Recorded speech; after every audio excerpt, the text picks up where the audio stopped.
नमस्कार, मैं हूं शम्स ताहिर खान और आप देख रहे हैं वारदात। जिंदा इंसानों की तलाश तो पुलिस अक्सर करती रहती है, लेकिन मुर्दों की ऐसी तलाश बहुत कम होती है। 14 साल की एक लड़की का कत्ल हो जाता है, कातिल पकड़ा जाता है। गिरफ्तारी के बाद वो पुलिस को यह भी बता देता है कि उसने लाश कहां फेंकी। इसके बाद 2 राज्यों की पुलिस, 20 किलोमीटर का दायरा, करीब 8 पुलिस थाने और महीने भर का सर्च ऑपरेशन, लेकिन नतीजा सिफर। लाश नहीं मिलती। अब सवाल यह है कि आखिर लाश गई कहां?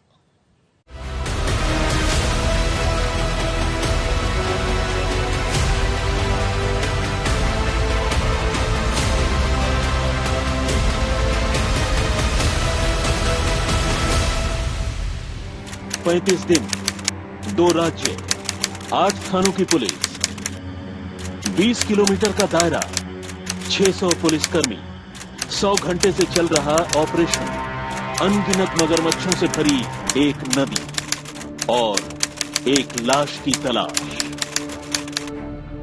भिंड इटावा हाईवे पर चंबल नदी के ऊपर बने इस पुल पर अचानक एक ट्रक आकर रुकता है। ड्राइवर ने गाड़ी बिल्कुल पुल की रेलिंग से सटाकर लगाई है और इससे पहले कि कोई कुछ समझ पाए, ट्रक में मौजूद 2 से 3 लोग चुपके से एक इंसान की लाश पुल के ऊपर से सीधे नदी में फेंक देते हैं और देखते ही देखते लाश नदी की तेज धार बहाव में गहराइयों के बीच समा जाती है।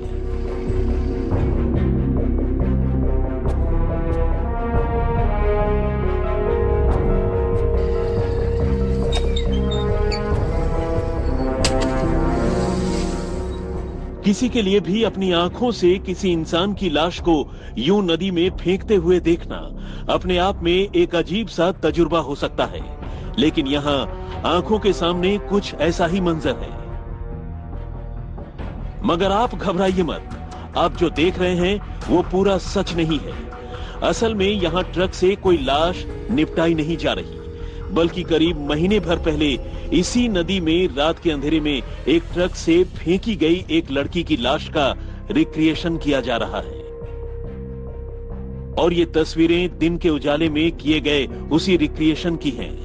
पुलिस के साथ साथ फॉरेंसिक एक्सपर्ट्स की एक टीम यहां इस नदी में ठीक उसी कद काठी और वजन का एक पुतला लेकर पहुंची है और पुतले को ठीक उसी तरह से नदी में फेंककर ये देखने समझने की कोशिश कर रही है कि अगर वाकई कातिलों ने लड़की की लाश को कुछ इसी तरह से नदी में फेंका होगा तो वो बहकर कहां किस ओर गई होगी और नदी में गिरने के बाद वो कितने गहरे पानी में समाई होगी, या फिर वो लाश नदी में गिरते ही मगरमच्छों का निवाला बन गई होगी, ताकि इस रिक्रिएशन की बदौलत अब वो उस लड़की की लाश की तलाश पूरी कर सकें। ये कहानी ग्वालियर के पड़ोसी जिले भिंड की है, जहां भिंड इटावा हाईवे पर चंबल नदी में 29 दिसंबर की रात को कुछ ऐसे ही एक लड़की की लाश फेंकी गई थी। पुलिस ने इस मामले का खुलासा तो कर दिया, लड़की के कातिलों की गिरफ्तारी के साथ साथ कत्ल का मोटिव भी पता लगाने में वो कामयाब हो गई। चंबल नदी से लड़की की लाश में लपेटी गई रजाई, लड़की के कपड़े, उसका टूटा हुआ मोबाइल फोन, लड़की के संदिग्ध बाल जैसी चीजें भी बरामद कर ली। लेकिन एक अदद चीज की तलाश में उसकी जान अब भी हलकान हुई जा रही है और वो है लड़की की लाश। और लाश के बरामद होने तक या फिर डीएनए रिपोर्ट से उसके कत्ल का सबूत सामने आने तक इस मामले के कंक्लूसिव एंड यानी किसी निर्णायक अंत तक पहुंचने की उम्मीद नहीं के बराबर है। और इसीलिए 2 राज्यों के सैकड़ों पुलिस वाले दिन रात एक कर नदी में लाश की तलाश कर रहे हैं। लाइफ जैकेट पहनकर मोटर बोट से चंबल नदी के 20 किलोमीटर के दायरे में गोताखोरों को साथ लेकर मगरमच्छों के बीच पानी का कतरा कतरा छान रहे हैं, जर्रा जर्रा खंगाल रहे हैं। वैसे इस सर्च ऑपरेशन के बारे में आपको और तफसील से बताएं, उससे पहले आइए जल्दी से उस मर्डर केस के बारे में जान लेते हैं जिसने पुलिस के सामने इस नदी से लाश ढूंढने की ये चुनौती पैदा कर दी है। हुआ यूं कि ग्वालियर के आंतरिक कछौवा इलाके से 27 दिसंबर 2021 को 14 साल की एक लड़की रहस्यमयी तरीके से अपने घर से गायब हो गई। घर वालों ने अपने तौर पर उसे ढूंढने की पूरी कोशिश की, लेकिन जब कामयाब नहीं हुए तो पुलिस में रिपोर्ट लिखवाई। छानबीन में पता चला कि लड़की के पास एक मोबाइल फोन भी था। पुलिस ने इसी मोबाइल फोन के सीडीआर से तफ्तीश की शुरुआत की। तफ्तीश आगे बढ़ते ही पुलिस के शक की सुई गांव के ही एक 18 साल के लड़के पर जाकर टिक गई। अजीत नाम के इस लड़के से गायब हुई लड़की की लगातार बातचीत होती थी। दोनों एक दूसरे के साथ मैसेजिंग और चैटिंग भी किया करते थे। छानबीन आगे बढ़ी तो पता चला कि अजीत ने अपने एक ट्रक ड्राइवर दोस्त आकाश बघेल और गोलू के साथ मिलकर लड़की को अगवा कर लिया था। 27 दिसंबर को उसने लड़की को अपने पास मिलने बुलाया। लड़की के आने पर वो उसे ट्रक में बिठाकर ग्वालियर से दूर निकल गए। इसके बाद तीनों ने ग्वालियर से यूपी के फर्रुखाबाद तक 2 चक्कर लगाए और इन 2 दिनों तक अजीत ने लड़की के साथ ट्रक में ही कई बार ज्यादती की, उसके साथ रेप किया। इस बीच अजीत को किसी सोर्स से ये पता चला कि गांव की लड़की की गुमशुदगी के सिलसिले में पुलिस ने अपहरण की रिपोर्ट दर्ज कर ली है और मामले की छानबीन कर रही है। और बस ये बात पता चलते ही अजीत और उसके साथी घबरा गए और उन्होंने ट्रक में ही गला दबाकर लड़की का कत्ल कर दिया। यानी जो लड़की का दोस्त या फिर यूं कहें कि उसका आशिक था, उसी ने खुद को कानून से बचाने के लिए उसकी जान ले ली। और फिर तीनों ने सबूत मिटाने के लिए 29 दिसंबर की रात को अंधेरे में लड़की की लाश इस पुल के ऊपर से नीचे चंबल नदी में फेंक दी। पुलिस ने टेक्निकल सर्विलांस की बिना पर ही एक एक कर तीनों आरोपियों को धर दबोचा और उन्होंने अपना गुनाह कबूल भी कर लिया। उन्होंने बताया कि किस तरह लड़की की जान लेने के बाद उन्होंने लाश नदी में निपटाई। इसके बाद उनकी निशानदेही पर पुलिस ने नदी से लड़की के कपड़े समेत उसकी तमाम चीजें बरामद कर ली, लेकिन लाश नहीं मिली। एक वो दिन था और एक आज का दिन। इस मामले में पिछले 35 दिनों से एमपी और यूपी के 8 थानों की पुलिस लगातार लाश की तलाश में लगी है। हालांकि जानकारों की माने तो चंबल नदी में मगरमच्छों की तादाद काफी ज्यादा है। ऐसे में आशंका इस बात की भी है कि इतने दिनों में लड़की की लाश कहीं मगरमच्छों का निवाला न बन गई हो।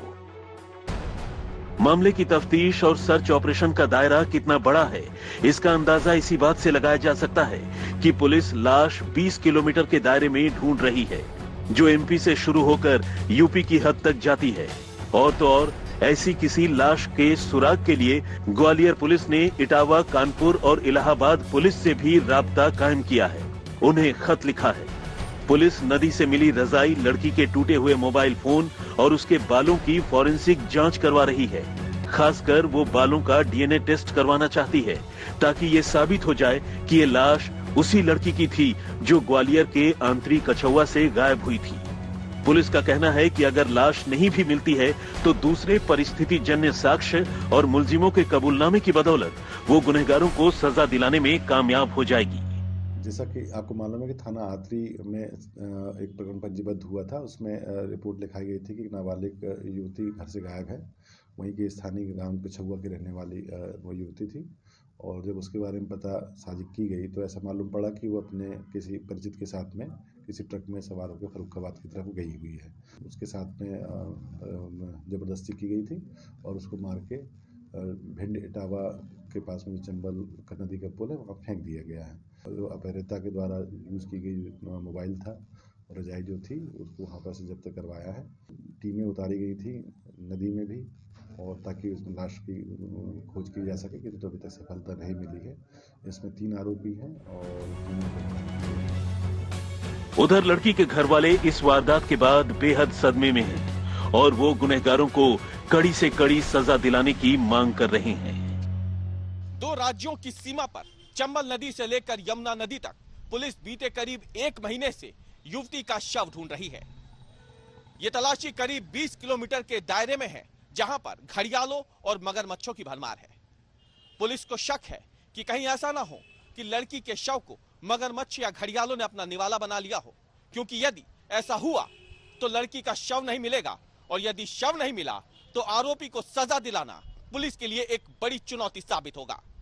ग्वालियर से सर्वेश पुरोहित के साथ रवीश पाल सिंह, भोपाल, आज तक। हमने इसी वारदात में आपको बाराबंकी की एक कहानी दिखाई थी। इसमें एक पति का कत्ल हो जाता है।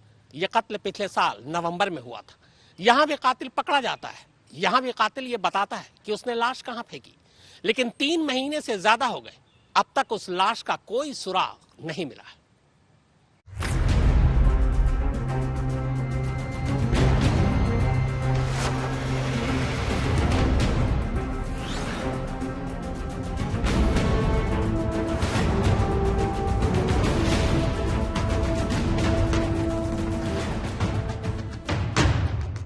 उत्तर प्रदेश के बाराबंकी शहर में एक लाश की तलाश कभी न खत्म होने वाली तलाश बनकर रह गई है। 24 नवंबर 2021 को ये लाश 12 टुकड़ों में काटकर मगरमच्छों से भरी घाघरा नदी में निपटाई गई थी। लेकिन इसके बाद से लेकर अब तक इस लाश का एक भी टुकड़ा पुलिस के हाथ नहीं लगा है। इस मामले के गुनहगार भी पकड़े गए, कत्ल की वजह भी साफ हो गई, लेकिन लाश नहीं मिली।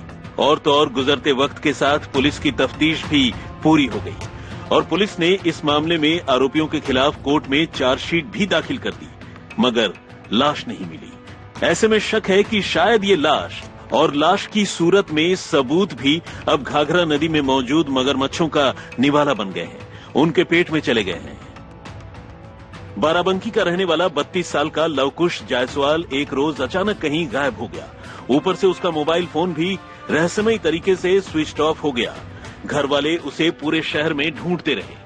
इसके बाद करीब 12 रोज गुजर गए, लेकिन लवकुश की गुमशुदगी का मामला 1 इंच भी आगे नहीं बढ़ा। तफ्तीश में पुलिस को पता चला कि लवकुश का बाराबंकी के ही अमोली कला गांव की रहने वाली एक महिला प्रतिभा के घर आना जाना था। लवकुश और प्रतिभा के मोबाइल फोन की CDR यानी कॉल डिटेल रिकॉर्ड सामने आई तो ये कहानी थोड़ी और साफ हो गई। पता चला कि जिस रोज लवकुश गायब हुआ था उस रोज भी लवकुश और प्रतिभा की फोन पर लंबी बातचीत हुई थी और पुलिस ने प्रतिभा से पूछताछ की और उसने अपने देवर सर्वेश के साथ मिलकर लवकुश के कत्ल की बात कबूल कर ली। दोनों ने 24 नवंबर की रात को लवकुश के कत्ल की प्लानिंग की। तय प्लान के मुताबिक प्रतिभा ने उसी रात लवकुश को अपने घर बुलाया। कोशिश ये थी कि लवकुश हमेशा की तरह चोरी छिपे उसके घर आए।